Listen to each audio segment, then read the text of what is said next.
It was my first time playing a game with my girlfriend, and I was very satisfied with my performance. But just when I wanted to play again, a group of federal agents suddenly broke into my house. I tried to ask what was happening, but one of the officers pushed me to the ground and immediately handcuffed me.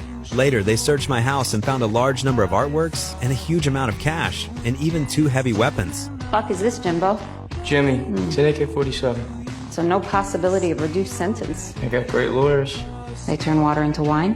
Facing the accusations from the police, I didn't panic at all. I knew that even if I ended up in prison, my father would definitely find a way to get me out. However, what I didn't expect was that this time, my father, in order to protect the family's interests, made a compromise with the prosecutor. He told me that if I pleaded guilty, the judge would only sentence me to 4 years in prison. Although I found it hard to accept, I reluctantly agreed under my father's insistence. So, in court, I publicly admitted my crimes. But later, the judge claimed that I had possessed heavy weapons for my own personal interest and sentenced me directly to 10 years in prison. It was only then that I realized both my father and I had been betrayed by the prosecutor. In the end, I went to prison. A few months later, the prison guards suddenly took me to the medical room. Waiting for me inside were the prosecutor who had betrayed me and a female federal agent.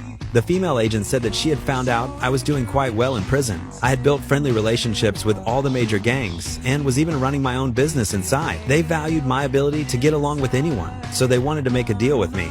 They wanted me to get close to a serial killer who had murdered many people. The police had never found the victims' bodies, so they needed me to obtain more useful information. In return, they would reduce the rest of my sentence. The offer sounded tempting, but I knew the prison that held the serial killer was full of mentally unstable inmates, so I immediately refused their deal. The female agent told me to think about it before making a decision. Before leaving, she handed me a file. That night, when I opened the file, I was deeply shocked by what I saw. The killer had already murdered more than a dozen people, all of them young girls. Yet, all the clues pointed to a man with a thick beard. The strange thing was, the police had never found any bodies, which prevented them from convicting him.